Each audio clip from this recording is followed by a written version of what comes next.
차관님 안녕하세요. 네, 안녕하세요. 차관님의 역할이 국민들에게 좀 더 많이 전달이 됐으면 하는 마음으로 오늘 차관님을 아주 기대하고 뵙게 됐거든요. 그래서 차관님 영상을 하나 만들어 왔습니다. 보시죠. 나오네요. 부드러운 민생치안 확보와 엄정한 법 질서 확립에 최선을 다하겠습니다. 네, 반갑습니다. 행정안전부 차관 한창섭입니다. 먼저 이렇게 제 영상을 준비해 주셔서 감사합니다. 행정안전부도 영상에 친숙하고 짧고 재미있는 콘텐츠를 선호하는 책임 경향에 맞추어 쇼폼, 한컨뉴스 등을 제작해서 디지털 소통을 강화하고 있습니다. 월간 지방정부와 함께 행정안전부의 정책을 국민에게 알릴 수 있는 기회가 앞으로 많아지기를 기대하겠습니다. 이제 차관님 되신 지 1년 되셨지요. 또 산불 대응 현장, 해빙기, 급경사지 현장, 지역의 민생 행정을 굉장히 많이 현장을 다니시더라고요. 현장에 답이 있습니까? 네, 저는 그렇게 확신하고 있습니다. 아, 네. 현장은 사무실에서 해결할 수 없는 문제들의 실마리와 해결 방향을 제시해 줍니다. 예를 들어서 산불 피해 주민의 목소리는 대통령실에 전달되어 신속한 특별재난지역 선포로 반영되었고, 민원 현장의 안전확보 요구는 또 안전한 민원실 조성을 위한 정책 추진과 관련 법령 개정으로 이어졌습니다.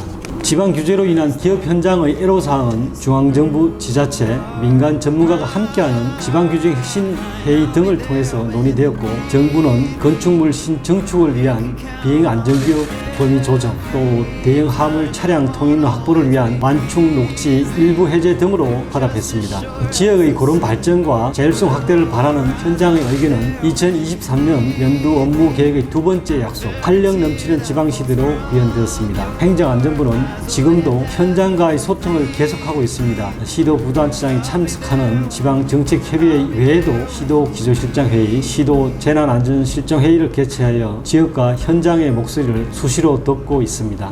한시도 가만히 있을 수가 없으실 것 같네요. 저는 이렇게 업무가 많은지 몰랐습니다.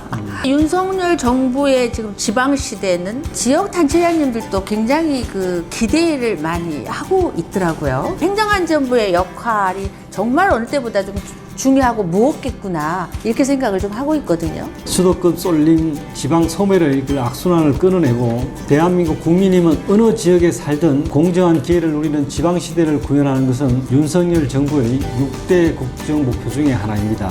먼저 지역이 주도적으로 균형 발전을 실현할 수 있도록 강력한 지방 분권 정책을 추진하고 있습니다. 규제 권한 등 중앙 권한을 지방에 이하하고 자치단체가 충분히 자주재원을 확보할 수 있도록 지방 재정력을 강화해 나가는 것입니다. 국가 정책에 지역 의견을 반영하고 중앙과 지방이 지방시대 구현을 위한 원팀이 될 수 있도록 대통령님과 시도지사님을 모시고 중앙지방협력회의를 분기별로 개최하는 등 중앙과 지방 간 소통 창구도 강화하고 있습니다. 지역에서 그럼 이렇게 지속가능하게 뭘 어떻게 하겠다 이런 게 좀 있을 수 있겠거든요. 지역의 지속 가능한 발전을 위해서도 기업의 지방 이전을 촉진해 나가고 인구 감소 지역에 다양한 행재정적인 지원을 하고 있습니다. 올해부터 시행된 인구 감소 지역 특별법에 근거해서 주거, 문화, 복지 등 다양한 분야의 특례를 부여하고 있고, 생활인구 개념 도입, 그리고 고향사랑 기부제 활성화 등을 통해서 지역의 활력을 높이고자 하고 있습니다. 지역 주도의 지역 여건에 맞는 지방 분권, 이건 굉장히 중요하지 않습니까? 지방 소멸대금, 이걸 도입하셨는데 이 부분에 대해서도 굉장히 궁금합니다. 네, 지방 소멸 대응 기금은 지방 소멸 위기 대응 지원을 위해서 10년간 매년 1조 원씩 지원하는 그런 재원입니다. 작년에 저희들이 22년도, 23년도 지금 사업을 평가해서 배분을 완료하였습니다. 앞으로는 지방소멸 대응기금의 활성화를 위해 기금과 다른 부처의 사업을 연계해서 규모의 경제를 실현해 나가고자 합니다. 행안부, 문체부, 복지부, 국토부 등 관계부처의 보조사업을 연계하여 인구 감소 지역의 문화복지 주거 시설을 패키지로 건립한다면 지역의 정주 여건을 획기적으로 개선할 수 있을 것입니다. 또한 지방소멸기금 활용 우수 사례를 다른 지역에 또 확산을 하고 성과 우수 지역에는 기금이 더 많이 지원되도록 하려고 있습니다. 그럼 굉장히 잘하는 곳은 기금이 많이 가겠네요. 우리 단체장님들은 고향사랑 기부제 때문에 굉장히 찾아다니더라고요. 근데 차관님도 기부를 하셨다고 하던데요. 말씀 한번 해주시죠.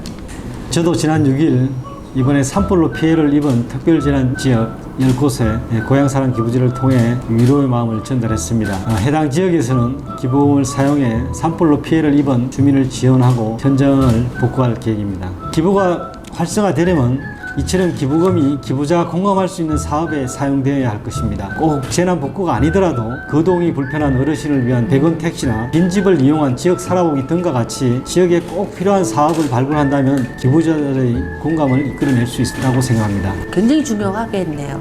예. 이제 국가 안전 시스템을 좀 보면 전면 개편을 하겠다고 하셨더라고요.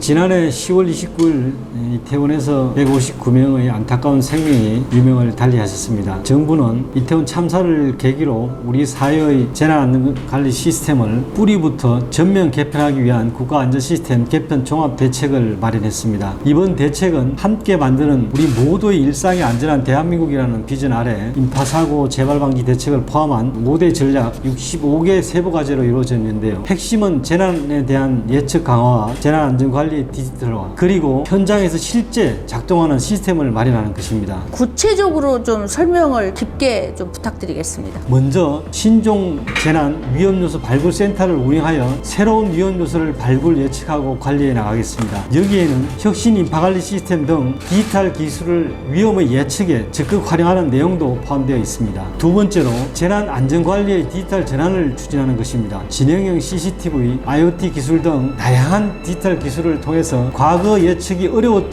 도시 침수, 감염병, 산사태 등 다양한 재난에 대한 사전 예측력을 강화하고자 합니다. 아울러 안전대책의 현장 작동성을 더 높이고자 합니다. 시도지사 재난사태 선포권 부여, 그리고 자치경찰 이원화 등 현장 대응기관에 적절한 권한을 부여해서 생활안전 기능을 강화하고 현장에서 작동할 때까지 점검한다는 기조로 철저한 점검을 추진하겠습니다. 많은 관심을 가져주시고 우리 지역과 마을의 안전을 위해 적극적으로 참여해 주시고 제안해 주시면 좋겠습니다. 현장에서 작동할 때까지 점검한다. 국민도 이 말을 굉장히 좀 공감할 것 같습니다. 현장에서 제대로 작동할 때까지 안전 시스템을 개편해 나가겠습니다. 그러니까요. 이거 최고입니다. 차관님 이제 30년 공직 생활의 대부분을 행정안전부에서 근무하신 행정 전문가잖아요. 공무원들이 꼭 알아야 하는 업무 노하우를 이번 기회에 좀 전수해 주시죠. 예, 업무 노하우는 첫째도 둘째도 셋째도 공직자로서 기본을 잘 지키는 것이라고 생각합니다. 첫 번째, 정부는 국민을 위해 존재한다는 생각을 항상 염두에 두는 것입니다. 모든 정책을 수립하고 집행하는 데 있어 국민을 최우선으로 두어야 합니다. 두 번째는 책임감을 가지고 업무를 수행하는 것입니다. 자신에게 주어진 업무를 최선을 다해 해내겠다는 마음가짐을 가진다면 어떻게든 헤쳐나갈 방법이 보입니다. 세 번째로 업무 처리를 할 때는 선택과 집중을 하는 것입니다. 가장 중요한 일을 선별하고 우선순위를 둔다면 업무를 효율적으로 처리할 수 있고 상사나 동료들로부터 능력을 인정받을 수 있다고 생각합니다. 네, 조직문화 혁신 및 개선에 대해서 차관님이 이렇게 좀 느낀 바가 많으셔서 개선하시려고 하시는 건가요? 네. 최근 언론에서 이제 어렵게 들어온 공직을 떠나는 그런 젊은 공무원에 대한 이야기가 많이 나오죠.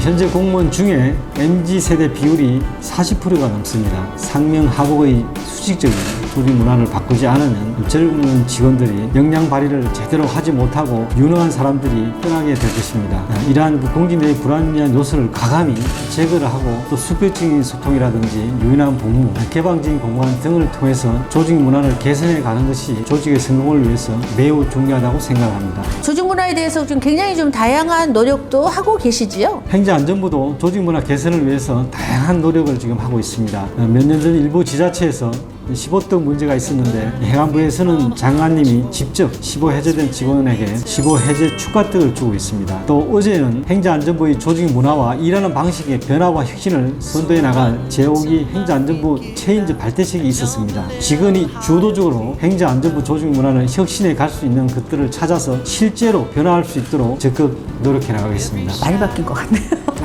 지방정부 단체장들과 공무원, 지방의회 관계자들에게 당부의 말씀도 해주셔야 될 것 같아요. 먼저 지역 현장에서 고생하고 계시는 모든 공무원분들과 지역 발전을 위해 애써주시는 단체장님들, 그리고 지방의회 관계자분들께 감사의 말씀을 전합니다. 윤석열 정부 출범 이후 행정안전부는 전국 어디서나 모두가 잘 사는 지방시대 구현에 주안점을 두고 있습니다. 지방시대위원회를 중심으로 지방분권 균형 발전의 통합적 추진 체계를 구축하기 위한 지방자치분권 및 지방균형발전 특별법이 지난 3월 행정안전위를 통과하였으며 앞으로 빠른 시일 내에 본회의를 통과할 수 있도록 계속해서 노력하고 있습니다. 지역의 체류 인구까지 포괄한 생활 인구 도입, 그리고 지자체 재정력 강화 마련 등 지자체가 스스로 지방의 문제를 해결할 수 있도록 다양한 방식으로 지원하고 있습니다. 그리고 강원, 전북 등의 경우 지역적이고 행정적인 그런 특성을 고려한 맞춤형 특례부여도 추진하고 있습니다. 지방시대 구현의 주체는 지방 자신입니다. 행정안전부가 적극 지원해 나가겠지만 지방시대를 구현해 나가는 지방의 노력이 무엇보다 중요합니다. 지방자치단체와 지방의회가 긴밀하게 협조해 나가고 행정안전부뿐만 아니라 관계부처, 지역 주민들과도 수시로 소통해 주실 것을 부탁드립니다. 네. 그러면 이게 굉장히 서로 협력, 통합 뭐 이런 게 굉장히 중요하겠네요. 협력! 네. 네. 마지막으로 이제 경제와 민생이 복합적으로 어렵다고 합니다. 또 뭐 우리나라는 좀 더 어려울 거라고도 이야기를 하는데 이를 극복하기 위해서 국민들에게 드리는 말씀으로 마무리를 하겠습니다. 지금 모든 국민이 어려운 상황이기 때문에 대통령을 중심으로 각 부처가 위기를 극복하기 위해 전력을 다하고 있습니다. 대한민국은 세계 어느 나라보다 저력을 가진 그런 나라입니다. 지난 50년간의 눈부신 발전으로 세계가 인정한 그런 선진국이 되었습니다. 그동안 IMF 외환위기나 금융위기와 같은 다양한 어려움이 있었지만 우리는 대내외적인 어려움을 슬기롭게 극복해 왔습니다. 행정안전부는 지금의 이 어려움을 조속히 극복하고 국민의 삶이 나아질 수 있도록 최선을 다하겠습니다. 여러분 어떻게 보셨습니까? 차관님 인터뷰를 보면서 여러분들도 느낀 게 있을 텐데요. 진정한 공직자입니다. 저는 이런 공직자들이 더 많은 역할을 하기를 기대하면서 인터뷰를 마치겠습니다. 수고하셨습니다. 감사합니다.